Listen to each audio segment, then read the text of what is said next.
Dans la deuxième partie, nous avons discuté des qualités des hommes alliés, soit la réflexivité, l'intégrité et l'écoute proactive. Ces qualités en poche, il ne reste qu'à générer des actions. Nous l'avons vu, être un allié, ce n'est pas seulement être conscient d'un problème. C'est surtout s'engager concrètement à changer les choses. Pour y arriver, il faut mener des actions dans votre milieu. Voici les actions que vous pourriez mener. Être vocal. Parler aux autres hommes. Initier la conversation et organiser des rencontres pour sensibiliser les hommes aux barrières que rencontrent les femmes en sport. Ainsi, vous participerez à recruter d'autres alliés. Reconnaître le travail des femmes en public et en privé. Ça veut dire de donner non seulement la petite tape dans le dos quand on en a besoin, mais c'est aussi de reconnaître les bons coups des femmes en public. Comme homme allié, vous devez agir en appuyant vos collègues féminines. Changer les méthodes de recrutement. Le bouche à oreille, c'est bien, mais ça nous amène à toujours aller vers les mêmes cercles de personnes. Pour changer la tendance, pensez à afficher les postes à combler dans des nouveaux lieux.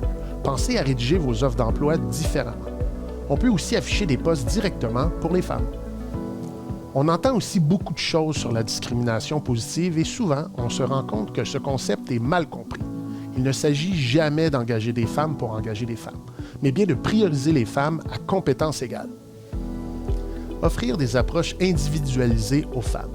Le mentorat est une forme de support souvent mentionnée et appréciée par les femmes qui évoluent dans le milieu majoritairement masculin.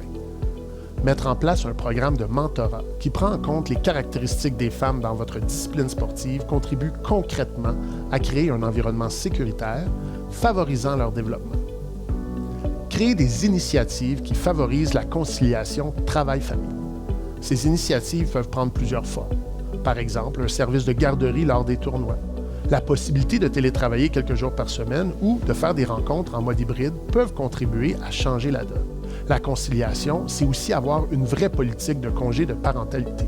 Ces initiatives sont essentielles pour garder les femmes en place et s'assurer que leur parentalité ne devienne pas un frein à leur avancement professionnel. Soutenir les initiatives qui visent les femmes et les filles. Si on veut réellement plus de femmes et de filles dans le sport, on ne peut pas s'attendre à ce que les choses changent d'elles-mêmes. Sans effort mis sur le dossier, il y a peu de chances que ça bouge. Des initiatives doivent être intégrées, et ce, à tous les échelons du milieu sportif, tels que la participation, la recherche, la gestion et plus encore. L'égalité femmes-hommes comme un enjeu transversal.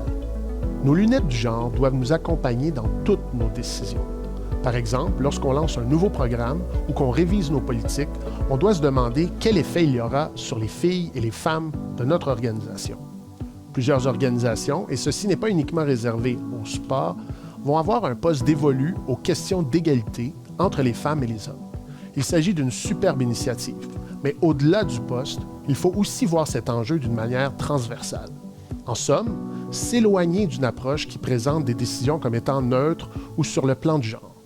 Voilà, vous avez en main tous les outils afin de devenir un réel allié des femmes et des filles en sport. Il ne vous reste qu'à passer à l'action.